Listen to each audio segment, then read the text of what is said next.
Welcome to TV 999 news. ముందుగా headlines చూద్దాం.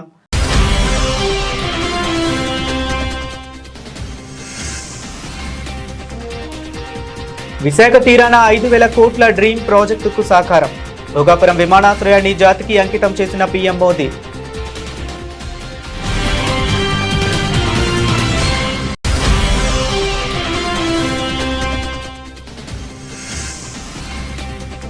పూణేలో హోంమంత్రి అమిత్ షా కీలక వ్యాఖ్యలు.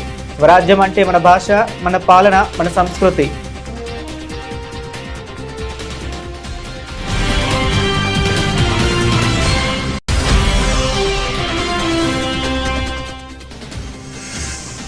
తమిళ సంస్కృతికి ధర్మ పాలనకు ప్రతీక సెంగోల్.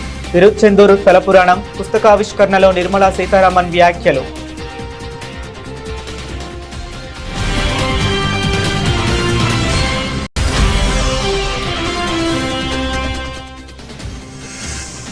రాజ్యాంగానికి లోబడే దేశంలో ఎన్నికలు. 17 రాష్ట్రాల్లో ఎస్ఐఆర్ ప్రక్రియ విజయవంతంగా పూర్తి చేశామన్న సిఎసి.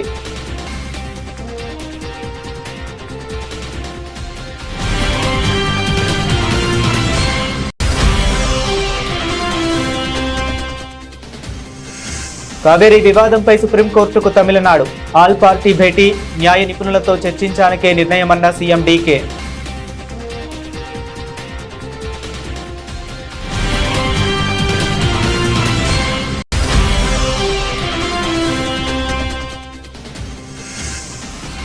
పీఎం శ్రీ పథకంపై యూడీఎఫ్ ప్రభుత్వం యూటర్న్. కేరళ ప్రతిపక్ష నేత పినరాయి విజయన్ ఘాటు విమర్శలు.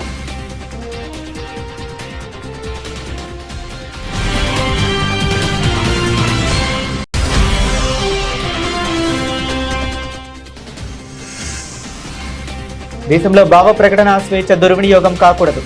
తిలక్ ఆలోచనను యువత అర్థం చేసుకోవాలన్న అజిత్ దోవల్.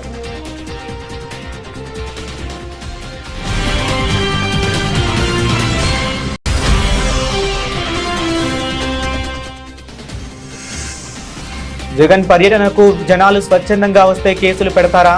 ప్రభుత్వంపై గవర్నర్కు లేఖ రాశానన్న బొత్స.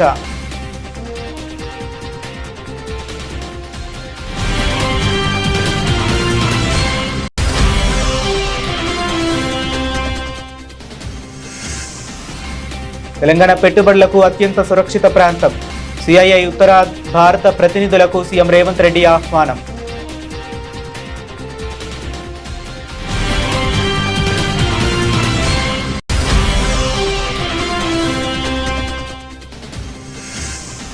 ప్రతి కార్యకర్త వన్ మ్యాన్ ఆర్మీలా పనిచేయాలి. పార్టీ శ్రేణులకు సజ్జల రామకృష్ణారెడ్డి పిలుపు.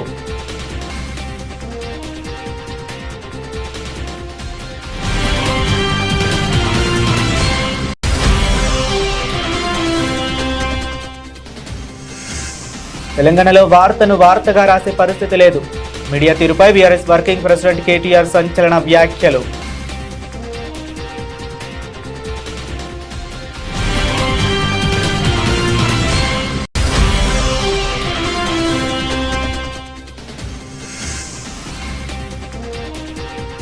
పసిడి ప్రియులకు షాక్.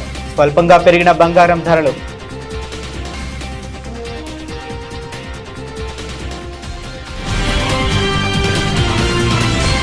ఆంధ్రప్రదేశ్ పారిశ్రామిక రవాణా రంగాల చరిత్రలో మరొక చారిత్రాత్మక ఘట్టం ఆవిష్కృతమైంది. ఉత్తరాంధ్ర ప్రజల దశాబ్దాల స్వప్నమైన విశాఖపట్నం భోగాపురం అంతర్జాతీయ విమానాశ్రయాన్ని భారత ప్రధాని నరేంద్ర మోదీ అధికారికంగా ప్రారంభించి జాతికి అంకితం చేశారు. సుమారు 5,000 కోట్ల రూపాయల భారీ వ్యయంతో అత్యంత ఆధునిక హంగులతో రూపుదిద్దుకున్న ఈ ఎయిర్పోర్ట్ ఉత్తరాంధ్ర భవిష్యత్తు రూపురేఖలను మార్చే ఒక కీలక గ్రోత్ ఇంజిన్ గా నిలవనుంది. విమానాశ్రయం ప్రారంభోత్సవం అనంతరం నిర్వహించిన బహిరంగ సభలో ప్రధాని నరేంద్ర మోదీ ప్రసంగిస్తూ తీవ్ర భావోద్వేగానికి గురయ్యారు. గిరిజనుల సంక్షేమం, స్వాతంత్ర్య పోరాటం కోసం తన ప్రాణాలను అర్పించిన విప్లవ వీరుడు అల్లూరి సీతారామరాజు జన్మించిన ఈ పవిత్ర భూమిపై ఈ రోజు కొత్త విమానాశ్రయాన్ని ప్రారంభించడం ఎంతో గర్వకారణంగా ఉందన్నారు. आंध्र प्रदेश हमेशा भविष्य की सोच रखने वाला प्रदेश रहा है. सॉफ्टवेयर, आईटी और टेक सेक्टर में आंध्र के युवाओं ने पूरी दुनिया में अपना डंका बजाया है और इसलिए सरकार यहां के टैलेंट को आंध्र प्रदेश की डेवलपमेंट पावर से जोड़ना चाहती है. మిత్రులారా, ఆంధ్రప్రదేశ్ ఎప్పటి నుంచో భవిష్యత్తును దృష్టిలో పెట్టుకొని ముందుకు సాగే రాష్ట్రం. సాఫ్ట్వేర్ కానీ, ఐటీ కానీ, టెక్ రంగాల్లో కానీ ఆంధ్రప్రదేశ్ యువత ప్రపంచవ్యాప్తంగా తన ప్రతిభను చాటుకున్నారు. అందుకే ఇక్కడ యువత తాలూకా ప్రతిభను ఆంధ్రప్రదేశ్ తాలూకా అభివృద్ధి శక్తితో అనుసంధానం చేయాలని ప్రభుత్వం కోరుకుంటుంది. हमारे टैलेंटेड युवाओं की प्रतिभा का लाभ आंध्र प्रदेश और देश को ज्यादा से ज्यादा मिले, ये बहुत आवश्यक है. इसके लिए हमारा फोकस अब सेमीकंडक्टर जैसी फ्यूचरिस्टिक टेक इंडस्ट्री पर है. विशाखापट्टनम में नए सेमीकंडक्टर प्लांट का शिलान्यास इसी दिशा में एक बहुत बड़ा कदम है. మన ప్రతిభావంతులైన యువత సామర్థ్యం ఆంధ్రప్రదేశ్కే కాకుండా దేశానికి మరింత ఉపయోగపడాలి. అందుకే ఇప్పుడు మా దృష్టి సెమీకండక్టర్ వంటి ఫ్యూచరిస్టిక్ టెక్ ఇండస్ట్రీస్ పై ఉంది. విశాఖపట్నంలో కొత్త సెమీకండక్టర్ ప్లాంట్ తాలూకా శంకుస్థాపన ఆ దిశగా ఒక గొప్ప అడుగుగా నేను భావిస్తున్నాను. चंद्रबाबू के नेतृत्व में हमारा आंध्र अब सॉफ्टवेयर के साथ साथ मैन्युफैक्चरिंग का भी हब बनेगा. इससे आंध्र में फ्यूचरिस्टिक जॉब्स तैयार होगी, टेक इंडस्ट्रीज के लिए नया वातावरण तैयार होगा. వెంటిలేటర్ పైనున్న ఆంధ్రప్రదేశ్ ఆక్సిజన్ ఇచ్చి ఈరోజు నిలబెట్టిన వ్యక్తి నరేంద్ర మోడీ గారు. నేను మిమ్మల్ని అడుగుతున్నా, ఆంధ్రుల సెంటిమెంట్ విశాఖ ఉక్కు నిలబెట్టింది ఎవరని గట్టిగా మీరు చెప్పాల్సిన బాధ్యత మీ పైన ఉంది. ఎవరు? విశాఖ రైల్వే జోన్ మంజూరు చేసి విభజన హామీని నెరవేర్చింది ఎవరు? పోలవరానికి సాయం చేసి గాడిన పెట్టింది ఎవరు? రాజధానికి నిధులిచ్చి పండ్లున్న చెట్టుకి రాళ్ళేస్తారంట. కష్టపడే కుటుంబ సభ్యుడు, తండ్రి కావచ్చు, పెద్ద కొడుకు కావచ్చు, అందరూ అతని మీద పడతారు. నువ్వు ఎక్కువ కష్టపడు, ఎక్కువ తిట్లు తింటావు. అలాంటిది మనం ఎలాంటి పరిస్థితుల నుంచి వచ్చాం? భారతదేశం ఒక పరిస్థితిలో బంగారాన్ని కూడా తాకట్టు పెట్టుకునే పరిస్థితి వచ్చింది. అలాంటి పరిస్థితుల నుంచి దశాబ్దం పైనుంచి మూడోసారి ప్రధానమంత్రిగా ఆయన ఈ రోజున మన స్వాతంత్ర్య సమరయోధుడు లోకమాన్య బాల్ గంగాధర్ తిలక్ భారత స్వాతంత్ర్య ఉద్యమానికి కొత్త దిశను చూపారని కేంద్ర హోంశాఖ మంత్రి అమిత్ షా పేర్కొన్నారు. పూణే పర్యటనలో ఉన్న ఆయన లోకమాన్య తిలక్ సాంస్కృతిక జాతీయవాదానికి పునాది వేశారని కొనియాడారు. సాంస్కృతిక సార్వభౌమత్వమే అసలైన స్వరాజ్యానికి పునాది అని, నేటి భారత్ కూడా అదే మార్గంలో పయనిస్తుందని స్పష్టం చేశారు. పూణేలో జరిగిన కార్యక్రమంలో కేంద్ర హోంమంత్రి అమిత్ షా ప్రసంగిస్తూ స్వరాజ్యం నా జన్మ హక్కు, దాన్ని సాధించి తీరుతాను అని తిలక్ ప్రకటించిన ఆ అద్భుత క్షణాలను గుర్తు చేసుకున్నారు. నిజమైన స్వరాజ్యం అంటే కేవలం బ్రిటిష్ వారి నుంచి స్వాతంత్ర్యం పొందడం మాత్రమే కాదని, మన భాష, మన పాలన మరియు మన సంస్కృతిని కాపాడుకోవటమేనని తిలక్ నమ్మారని అమిత్ షా అన్నారు. तिलक महाराज स्वतंत्र संग्राम को एक नई दिशा में एक नया अर्थ देने के लिए उन्होंने एक महान उद्घोषणा की, स्वराज मेरा जन्मसिद्ध अधिकार है. इस देश की जनता को स्वराज कोई दे नहीं सकता. इस देश की जनता का यह अधिकार है और उसको हम प्राप्त कर रहेंगे. पुनेरी पगड़ी पहनकर जब वो गौरव के साथ वो बात बोले होंगे, मैं कई बार आंख बंद कर सोचता हूं कैसा दैदीप्यमान वो पल होगा जब उन्होंने अमर वाक्य घोषित किया होगा. यही भूमि से शिवाजी महाराज ने स्वराज की घोषणा की थी. उस वक्त उन्होंने कहा था स्वराज मतलब शासन नहीं, सिर्फ शासन नहीं, स्वराज मतलब हमारा शासन, हमारी भाषा, हमारी संस्कृति और हमारा धर्म, ये जब प्रस्तापित होता है तब ही पूर्ण स्वराज की प्राप्ति होती है. और तिलक महाराज ने भी अपने जीवन में स्वराज के आंदोलन के साथ, स्वतंत्रता के आंदोलन के साथ जनता को जोड़ने का काम किया और उन्होंने स्वतंत्रता आंदोलन में एक नए प्रकार के राष्ट्रवाद का जन्म दिया, सांस्कृतिक राष्ट्रवाद का। राष्ट्रवादी कई लोग हुए, मगर तिलक महाराज ने जब गणपति उत्सव और शिवाजी महोत्सव शुरू किया, उन्होंने राष्ट्रवाद को देखते देखते सांस्कृतिक राष्ट्रवाद में बदलने का काम किया। उन्होंने आने वाले दिनों में देश के चलने की दिशा भी तय कर दी और कहा कि ये देश जब भी आजाद होगा इस रास्ते पर चलेगा। और वो व्यक्ति की दूरंदेशी देखिए, आज देश सांस्कृतिक राष्ट्रवाद के रास्ते पर चल गया है, चल पड़ा है। अब उसको कोई वापिस नहीं ला सकता। देश यही रास्ते पे चलता रहेगा।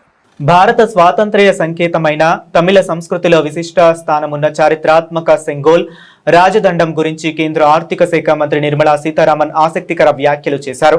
తిరుచెందూరు స్థల పురాణం పుస్తకావిష్కరణ కార్యక్రమంలో పాల్గొన్న ఆమె స్వాతంత్ర్యం వచ్చిన నాటి నుంచి మూలపడి దాచిపెట్టుబడిన సెంగోల్కు ప్రధాని నరేంద్ర మోదీ ప్రభుత్వం తగిన గౌరవాన్ని అందించిందని స్పష్టం చేశారు.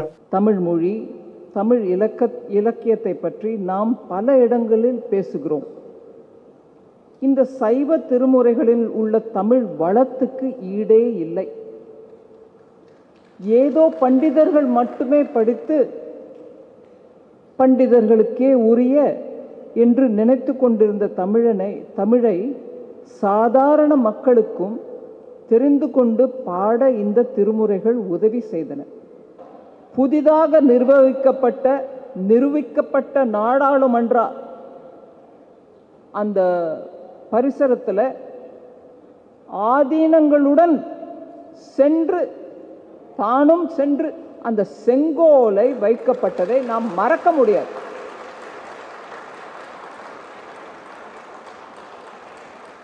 நான் இங்க அரசியல் பேசல.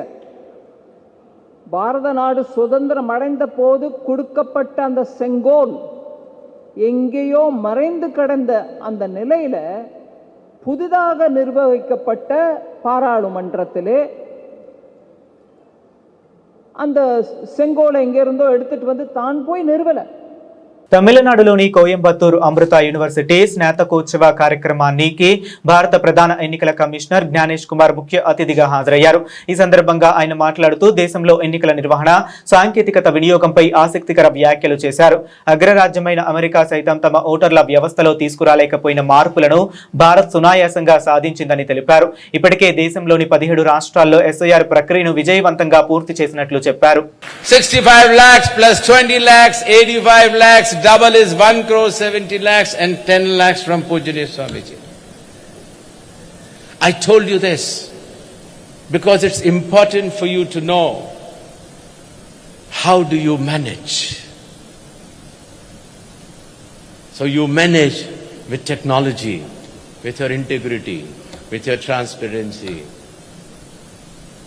And one more line you should remember, because you are an Indian first. Elections in India are held as per the Constitution of India, electoral rolls and instructions of Election Commission. It's all flowing from the Constitution. It's all written. No right, no left. Anybody who does here and there. So Krishna asked for 5 villages, not granted. War erupts. In Sanskrit you call it Ran. Ran erupts. War erupts. And what happened in SIR? The Election Commission asked for 5 things: absent, shifted, dead, duplicate, foreigners. These 5 kind of people should not be in the electoral rolls. Rest everybody above 18 years should be in the roll. But only these 5. Which ones? ASDDF. You'll remember this? United States of America prepares a bill. Bill means when you make an act, present it before the body, it is called as a bill. Once it is passed, it is called as an act. Okay? So a bill is prepared and presented before the House of Representatives in America. The name of the bill is United States of America, US, Safeguard American Voter Eligibility, SAVE, US SAVE Act. And what does the bill say? Karnataka రాజధాని బెంగళూరు నగర రూపురేఖలను మార్చేందుకు ముఖ్యమంత్రి D K Shivakumar let's just clean Bengaluru freedom frame fest అనే నెల రోజుల భారీ పారిశుద్ధ్య ప్రచారాన్ని ఘనంగా ప్రారంభించారు. నగరంలోని రోడ్లు, బహిరంగ ప్రదేశాల్లో చెత్త, నిర్మాణ వ్యర్థాలను నిర్మూలించడమే లక్ష్యంగా ఈ డ్రైవ్ ను చేపట్టారు.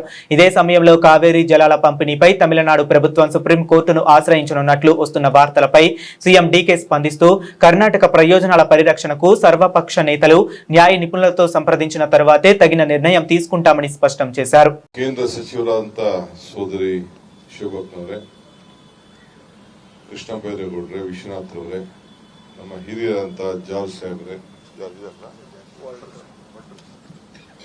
ಶ್ರೀನಿವಾಸ್ ಅವರೇ, ಎಲ್ಲ ಅಧಿಕಾರಿಗಳೇ, ಮಾಧ್ಯಮ ಮಿತ್ರರೇ, ಎಲ್ಲ ಸ್ವಚ್ಛತೆಗೆ ಶಕ್ತಿ ಕೊಡಬೇಕು ಅಂತ ಹೇಳಿ ಬಂದಂತ ಎಲ್ಲ ಮುಖಂಡರುಗಳೇ, ಮಹಾತ್ಮ ಗಾಂಧೀಜಿಯವರು ಸ್ವಚ್ಛತೆಯೇ ದೇವರು ಅಂತ ಹೇಳಿ ನಮ್ಗೆಲ್ಲ ಮಾರ್ಗದರ್ಶನವನ್ನು ಕೊಟ್ಟಿದ್ದಾರೆ. ನೋಡಪ್ಪ, ಬಿಜೆಪಿಯವರು ಸ್ನೇಹಿತರು ಆರೋಪ ಮಾಡ್ತಾರೆ. ಪಾಪ ನಾನು ಗೌರವ ಅವರೇ ಸಲಹೆ ಕೊಟ್ಟಿದ್ದು ಆಲ್ ಪಾರ್ಟಿ ಮೀಟಿಂಗ್ ಕರಿಬೇಕು ಅಂತ. ಇನ್ನ ನೀರು ಬಿಟ್ಟಿಲ್ಲ. ಆದ್ರೆ ಸಾಯಂಕಾಲದಷ್ಟೊತ್ತಿಗೆ ನೀರು ಬಹುಶಃ ಒಂದು ಡ್ಯಾಮ್ ತುಂಬುವಂತ ಒಂದು ಪರಿಸ್ಥಿತಿ ಬಂದ್ಬಿಟ್ಟಿದೆ. ನೀರನ್ನು ನಾನು ಹಿಡ್ಕೊಳಕ್ಕೆ ಆಗುದಿಲ್ಲ. ನಾಳೆ ನಮ್ಮೆಲ್ಲ ಆಗ್ಲೇ ತಮಿಳುನಾಡವರು ಸುಪ್ರೀಂ ಕೋರ್ಟ್ ಹೋಗ್ಲಿಕ್ಕೆ ತಯಾರು ಮಾಡ್ಕೊಂಡಿದ್ದಾರೆ ಅಂತ ಹೇಳಿ ಇವತ್ತು ಸ್ಟೇಟ್ಮೆಂಟ್ ಕೂಡ ಕೊಟ್ಟಿದ್ದಾರೆ. 36ರಿಂದ 39 ಕ್ಯೂಸಿಕ್ ನೀರು ಬೆಂಗಳೂರು ನಗರಕ್ಕೆ ಬರ್ತಾ ಇದೆ. ಬೆಂಗಳೂರಿಗಲ್ಲ, ನಮ್ಮ ಕಾವೇರಿಲಿ ಹರಿತಾ ಇದೆ. ಅವ್ರು ಕೊಟ್ಟಿರೋದು 3600. ಆದ್ರೆ ವಿರೋಧ ಪಕ್ಷದವ್ರಿಗೆ ಚರ್ಚೆ ಮಾಡಿ, ಕಾನೂನು ತಜ್ಞರ ಚರ್ಚೆ ಮಾಡಿ ನಾಳೆ ತೀರ್ಮಾನವನ್ನು ಮಾಡ್ತೀವಿ. కేరళ రాజకీయంలో కేంద్ర ప్రభుత్వ పీఎం శ్రీ పాఠశాల పథకం మళ్లీ తీవ్ర దుమారం రేపుతుంది. ప్రతిపక్షంలో ఉన్నప్పుడు పీఎం శ్రీ పథకాన్ని తీవ్రంగా వ్యతిరేకించిన కాంగ్రెస్ నాయకత్వంలోని యూడీఎఫ్ కూటమి తీరా అధికారంలోకి రాగానే దాన్ని అమలు చేయడానికి సిద్ధపడడంపై ప్రతిపక్ష నేత పినరాయి విజయన్ నిప్పులు చెరిగారు. యూడీఎఫ్ ప్రభుత్వం తీసుకున్న ఈ నిర్ణయం వారి నైతిక విలువలకే పెద్ద మచ్చ అని ఆయన విమర్శించారు. എൽഡിഎഫ് സർക്കാർ ഈ പുത്തൻ വിദ്യാഭ്യാസ നയത്തിന്റെ ഭാഗമായുള്ള കായികവൽക്കരണ നടപടിയോട് യോജിച്ചിരുന്നില്ല. അതുകൊണ്ട് തന്നെ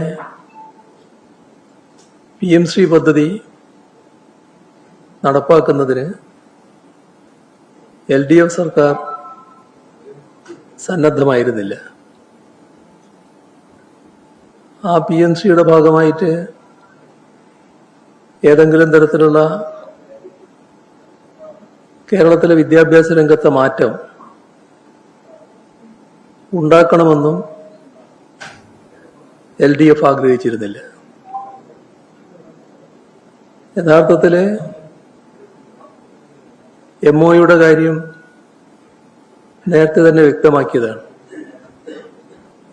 അത് PM ശ്രീ പദ്ധതി നടപ്പാക്കുന്ന ഭാഗമായിരുന്നില്ല. എന്നാൽ വിദ്യാഭ്യാസ മേഖലയിൽ ലഭിക്കേണ്ട ഇതുമായി യാതൊരു ബന്ധവുമില്ലാത്ത കാലാകാലമായി ലഭിച്ചുകൊണ്ടിരിക്കുന്ന ఫండ్ తడైన నెల వల్ల స్వేచ్ఛ లేదా ఆజాదీ అనే పదానికి యువత నిజమైన అర్థాన్ని గ్రహించాలని భారత జాతీయ భద్రతా సలహాదారు NSA అజిత్ దోవల్ పిలుపునిచ్చారు. స్వాతంత్ర్యం అంటే ఏది పడితే అది చేయటం కాదని, దానికి బాధ్యత, నియంత్రణ తోడవ్వాలని స్పష్టం చేశారు.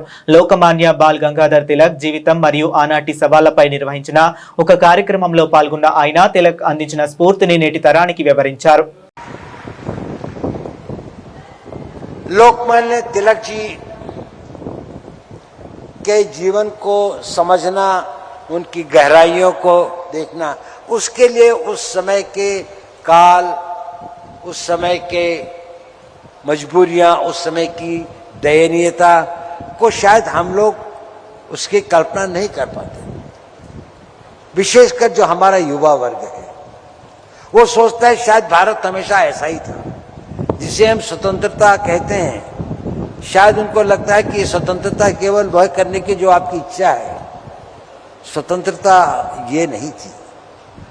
जिन लोगों ने स्वतंत्रता के लिए अपने प्राणों को न्यौछावर किया, जिन लोगों ने इसके लिए संघर्ष किया, जिन लोगों ने हमें इसका नेतृत्व दिया, लोकमान्य तिलक उसके सिरमौर थे। उसके उनका जो व्यक्तित्व था, उनका जो समय था, उस वक्त तक वो आवाज उठाने की हिम्मत बहुत लोगों में नहीं थी। लोगों में एक त्रासदी थी, एक पीड़ा थी, एक वेदना थी, एक करा रहा था समाज। लेकिन जो चाहते भी थे कुछ बोलना, वो यही कहते थे कि हम किसी तरह से कोई रास्ता निकालें, बातचीत करके, इनके कुछ संयम का प्रयोग करके, लेकिन वो कठिन रास्ता मुकाबला करके और इसको जीत के ले। ये शायद ये इसका नेतृत्व और इसका भाव उन्होंने ही देश को दिया।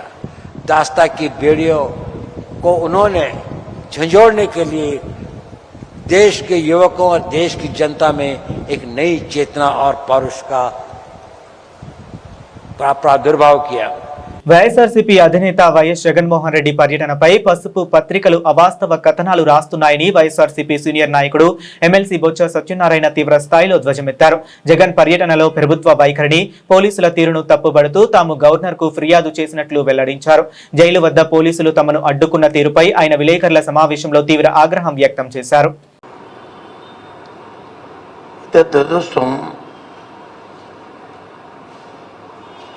ఈనాడు, జ్యోతి, కొన్ని పత్రికలు పోలీసు ప్రభుత్వం ఉన్న వ్యవస్థ, ప్రభుత్వం పోలీసు వాళ్ళ మీద ఒత్తిడి తీసుకొచ్చి కేసులు పెట్టడమే కాకుండా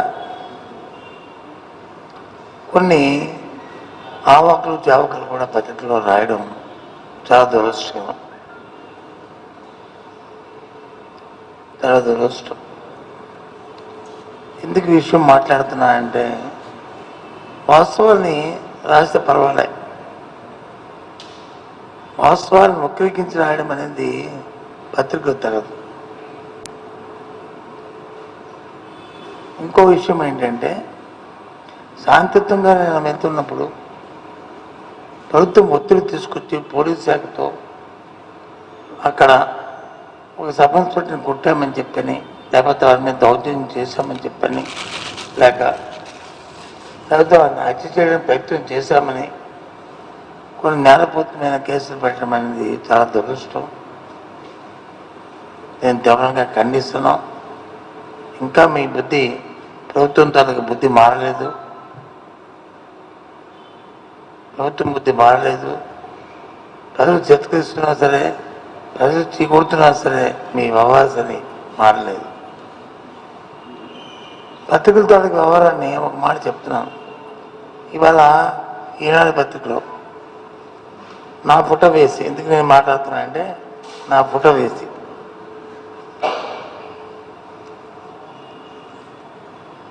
పోలీసులపై బస్సు బెదిరింపులు. నా రాజకీయ జీవితంలో ఇప్పుడు వచ్చి నన్ను ఎవరు బెదిరించలేదు, నేను ఎవరిని బెదిరించలేదు. వివిధ రంగాల్లో పెట్టుబడులకు తెలంగాణ సురక్షిత స్థానమని, తెలంగాణకు వచ్చిన పెట్టుబడులు పెట్టాలని భారత పరిశ్రమల సమైక్య ఉత్తర భారత ప్రతినిధులను ముఖ్యమంత్రి ఆహ్వానించారు. తెలంగాణలోని ప్రజా ప్రభుత్వం పెట్టుబడులకు రక్షణగా నిలుస్తుందని హామీ ఇచ్చారు. సిఐఐ ఉత్తర భారత ప్రతినిధులు MCRHRDలో బోధి పెవిలియన్లో ముఖ్యమంత్రితో సమావేశమయ్యారు. ఈ సందర్భంగా ముఖ్యమంత్రి మాట్లాడుతూ, తమ ప్రభుత్వం తీసుకువచ్చిన పారిశ్రామిక విధానాలతో పెట్టుబడులను ఆకర్షిస్తున్నామని, మంచి ప్రతిపాదనలతో వచ్చిన వారికి ప్రోత్సాహకాలు ఇస్తున్నామని తెలిపారు. తెలిపారు. 30,000 ఎకరాల్లో నిర్మిస్తున్న భారత్ ఫ్యూచర్ సిటీలో ఫార్చ్యూన్ 500 కంపెనీల పెట్టుబడులు పెట్టాలనేది తమ ఆకాంక్ష అని తెలిపారు. గత డిసెంబర్లో నిర్వహించిన గ్లోబల్ సమ్మిట్ లో 175 దేశాల ప్రతినిధులు పాల్గొన్నారని వివరించారు. తెలంగాణ రైజింగ్ 2047 పాలసీని గ్లోబల్ సమ్మిట్ లో ప్రకటించిన విషయాన్ని తెలియజేస్తూ ప్రస్తుతం దేశ జీడీపీలో తెలంగాణ వాటా 5% ఉందని, అది 10%గా ఉండాలన్నదే తమ లక్ష్యమని వెల్లడించారు. సోషల్ మీడియాలో చేసే ప్రతి కార్యకర్త ఒక వన్ మ్యాన్ ఆర్మీలా పదునైన కంటెంట్ తో నిజాన్ని 10 మందికి చేరవేస్తూ ప్రజల్ని చైతన్యం చేయాలని వైఎస్ఆర్సీపీ స్టేట్ కోఆర్డినేటర్ సజ్జల రామకృష్ణారెడ్డి పిలుపునిచ్చారు. వైఎస్ఆర్సీపీ సోషల్ మీడియా కార్యకర్తలు కేవలం ప్రచారకర్తలుగా కాకుండా ప్రజల గొంతుకగా క్రమశిక్షణతో కూడిన బాధ్యతాయుతమైన డిజిటల్ ప్రతినిధులుగా పనిచేయాలని ఆయన సూచించారు. వైఎస్ఆర్ కాంగ్రెస్ పార్టీ కేంద్ర కార్యాలయంలో సోషల్ మీడియా విభాగ రాష్ట్ర కమిటీ సభ్యులు, జిల్లా, అసెంబ్లీ, నగర అధ్యక్షులతో ముఖ్య సమావేశం నిర్వహించారు.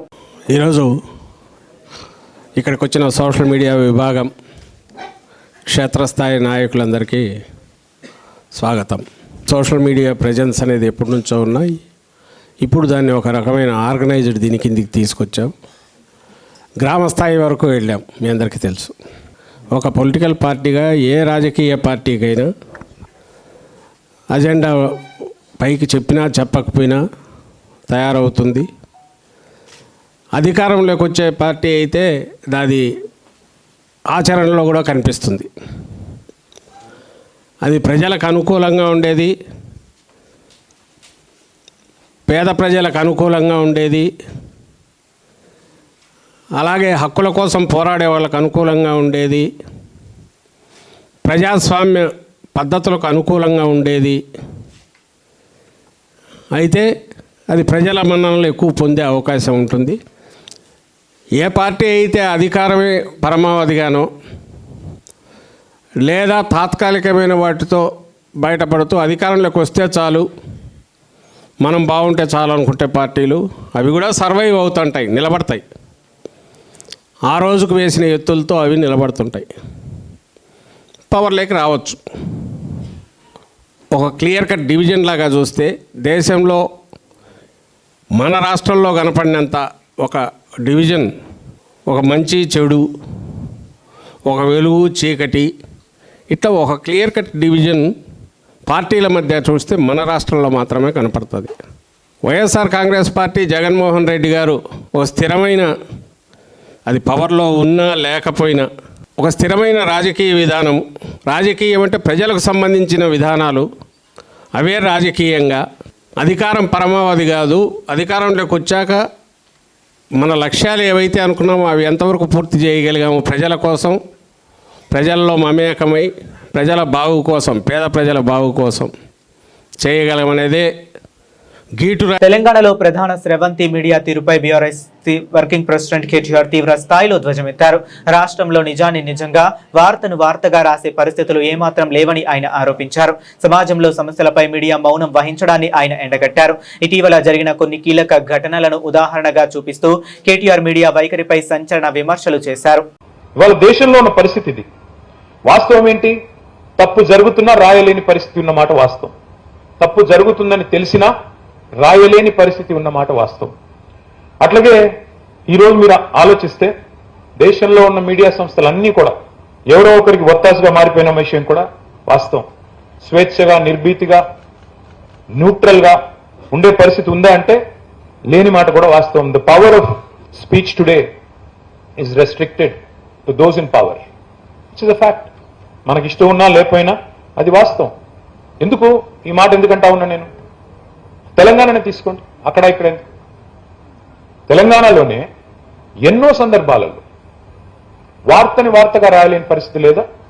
ఒక అమ్మాయి మీద లైంగిక దాడి జరిగింది, కేంద్ర మంత్రి గారి కుమారుడు ఈ దుర్మార్గమైన పని చేశాడు అని అమ్మాయి తల్లి తండ్రి వచ్చి కంప్లైంట్ చేస్తే ఏ మీడియా రిపోర్ట్ చేసిందండి? వారం రోజు సోషల్ మీడియానే లేకపోతే అమ్మాయికి న్యాయం జరిగే పరిస్థితి ఉందా? ఈ నేను మాట్లాడుతున్న మాట తప్ప? ఏ మీడియా లగచర్లలో గిరిజనుల మీద అకృత్యాలు జరిగితే ఏ మీడియా రాసింది? నేను ఈ మాట అంటున్నందుకు దయచేసి ఎవరేం అనుకోవద్దు. వాస్తవాలు చెబితే చేదుగానే ఉంటాయి. ఈ రోజున్న పరిస్థితుల్లో డైరెక్ట్గా శాసనసభలో బయట జర్నలిస్టుల పట్ల అసహనం వ్యక్తం చేస్తే కూడా ప్రభుత్వంలో ఉన్న పెద్దలు ఏ మీడియా ప్రశ్నించిందండి? హైదరాబాద్ సెంట్రల్ యూనివర్సిటీలో 400 ఎకరాల భూమి విషయంలో విద్యార్థులు కథం దొక్కేదాకా ఏ మీడియా రాసింది?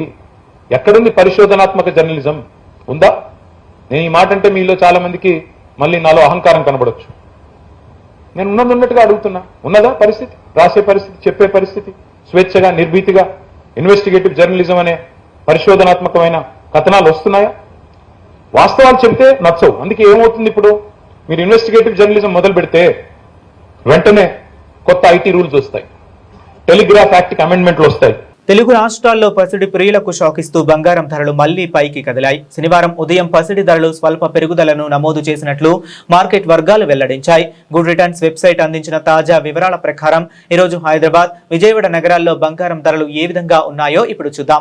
తెలుగు రాష్ట్రాలైన తెలంగాణ మరియు ఆంధ్రప్రదేశ్లోని ప్రధాన నగరాలైన హైదరాబాద్, విజయవాడలలో 24 క్యారెట్ల 10 గ్రాముల ప్యూర్ గోల్డ్ ధర 1,44,610కి చేరుకుంది. ఇక ఆభరణాల తయారీకి ఉపయోగించే 22 క్యారెట్ల 10 గ్రాముల ఆర్నమెంట్ బంగారం ధర 1,32,560 వద్ద నమోదైంది. అంతర్జాతీయ మార్కెట్లలో పరిస్థితులు, ద్రవ్యోల్బణం మరియు మార్కెట్ డిమాండ్ ఆధారంగా రోజువారీ పసిడి ధరల్లో ఈ మార్పులు చోటు చేసుకుంటున్నట్లు విశ్లేషకులు తెలిపారు. బులెటిన్ ముగించే ముందు మరొకసారి హెడ్లైన్స్ చూద్దాం.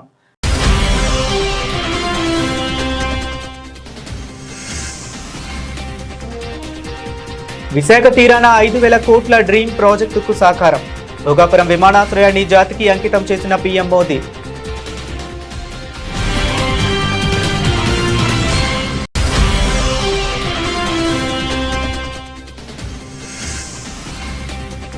పూణేలో హోంమంత్రి అమిత్ షా కీలక వ్యాఖ్యలు. స్వరాజ్యం అంటే మన భాష, మన పాలన, మన సంస్కృతి.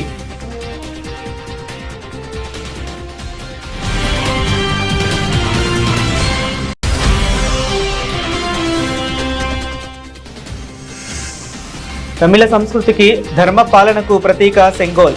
తిరుచెందూరు స్థల పురాణం పుస్తకావిష్కరణలో నిర్మలా సీతారామన్ వ్యాఖ్యలు.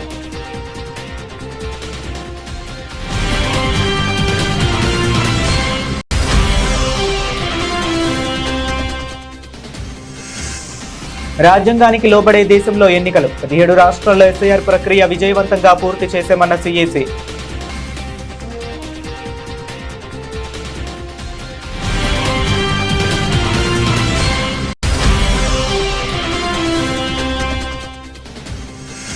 కావేరీ వివాదంపై సుప్రీంకోర్టుకు తమిళనాడు. ఆల్ పార్టీ భేటీ, న్యాయ నిపుణులతో చర్చించానికే నిర్ణయమన్న సీఎం డీకే.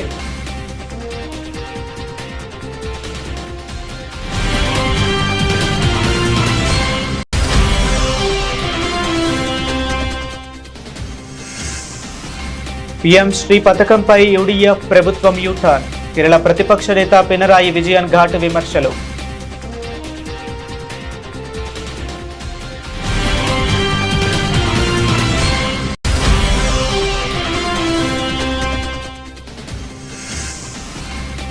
దేశంలో భావ ప్రకటన స్వేచ్ఛ దుర్వినియోగం కాకూడదు. తిలక్ ఆలోచనను యువత అర్థం చేసుకోవాలన్న అజిత్ దోవల్.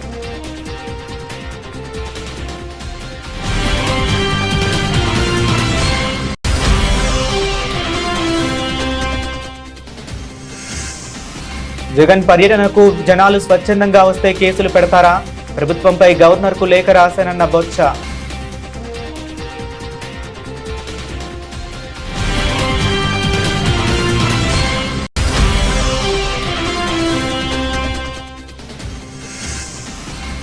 తెలంగాణ పెట్టుబడులకు అత్యంత సురక్షిత ప్రాంతం. సిఐఐ ఉత్తర భారత ప్రతినిధులకు సీఎం రేవంత్ రెడ్డి ఆహ్వానం.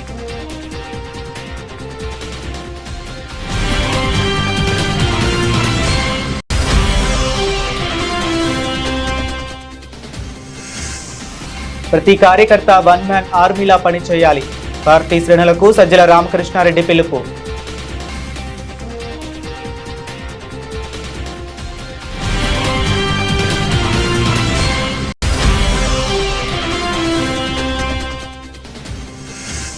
తెలంగాణలో వార్తను వార్తగా రాసే పరిస్థితి లేదు. మీడియా తీరుపై బీఆర్ఎస్ వర్కింగ్ ప్రెసిడెంట్ కేటీఆర్ సంచలన వ్యాఖ్యలు.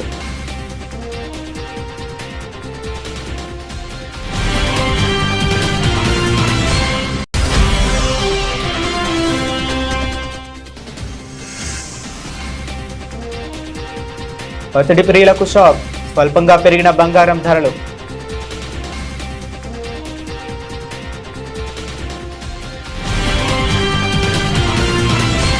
ఇవి ఇప్పటి వరకు ఉన్న అప్డేట్స్. మరిన్ని అప్డేట్స్ కోసం కీప్ వాచింగ్.